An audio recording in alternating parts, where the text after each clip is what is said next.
रानी Esther की कहानी Bible में एक पूरी किताब के रूप में मौजूद है, जिसका नाम ही एस्तेर की किताब है।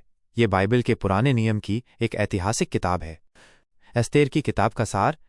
एस्तेर की किताब की कहानी फारस के राजा अहश्वेरोश के शासनकाल में शुरू होती है। यह किताब यहूदियों के प्यूरिम नामक त्योहार की उत्पत्ति का वर्णन करती है। 1. रानी वश्ती का इनकार। राजा अहश्वेरोश ने अपनी राजधानी शूशन में 180 दिन का एक बड़ा भोज दिया। 7वें दिन राजा ने अपनी रानी वश्ती को अपने मुकुट के साथ आने और अपनी सुंदरता दिखाने का आदेश दिया। वश्ती ने यह आदेश मानने से इनकार कर दिया, जिससे राजा क्रोधित हो गया।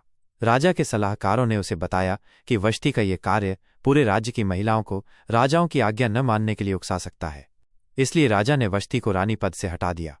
2. एस्तेर का रानी बनना।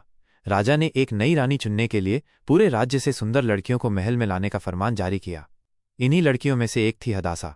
वो अनाथ थी और उसके चचेरे भाई मोर्दकै ने उसे पाला था। मोर्दकै ने हदासा को अपनी यहूदी पहचान छिपाने और अपना नाम एस्तेर रखने की सलाह दी। जब एस्तेर को राजा के सामने लाया गया तो राजा ने उसे बाकी सभी लड़कियों से अधिक पसंद किया और उसे रानी बना दिया। 3. हामान की द्वेषपूर्ण योजना। राजा ने हामान नामक एक व्यक्ति को अपने सभी मंत्रियों से ऊपर पद दिया।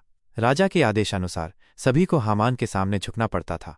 मोर्दकै एक यहूदी होने के कारण हामान के सामने नहीं झुका। हामान को ये बात इतनी नागवार गुजरी कि उसने केवल मोर्दकै को ही नहीं बल्कि पूरे यहूदी समुदाय को खत्म करने की योजना बनाई। उसने राजा से कहा कि राज्य में एक ऐसा समुदाय है जो राजा के नियमों का पालन नहीं करता।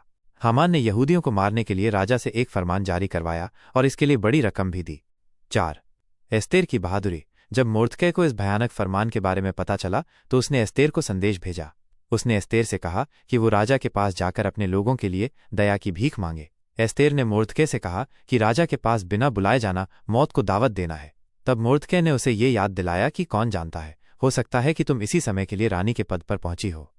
एस्तेर ने अपने लोगों से 3 दिन का उपवास रखने को कहा और फिर खुद राजा के पास जाने का फैसला किया। उसने कहा, यदि मैं नष्ट हो जाऊं तो हो जाऊं। राजा ने एस्तेर को देखकर अपनी कृपा दिखाई और उससे उसकी इच्छा पूछी। एस्तेर ने राजा और हामान को एक भोज पर बुलाया। 5. हामान का अंत और यहूदियों का बचाव। भोज के दौरान एस्तेर ने अपनी यहूदी पहचान का खुलासा किया और हामान की बुरी योजना के बारे में राजा को बताया। राजा बहुत क्रोधित हुआ और उसने हामान को उसी फांसी पर लटकाने का आदेश दिया जिसे हामान ने मोर्दकै के लिए बनवाया था। राजा ने यहूदियों को अपनी रक्षा करने का अधिकार देने वाला एक नया फरमान जारी किया। इस प्रकार एस्तेर की बहादुरी और विश्वास के कारण यहूदियों को उनके दुश्मनों से बचाया गया। इस तरह बाइबल में एस्तेर की कहानी एक ऐतिहासिक घटना का वर्णन करती है जो यहूदी लोगों के लिए एक महत्वपूर्ण त्योहार प्यूरिम का आधार बनी।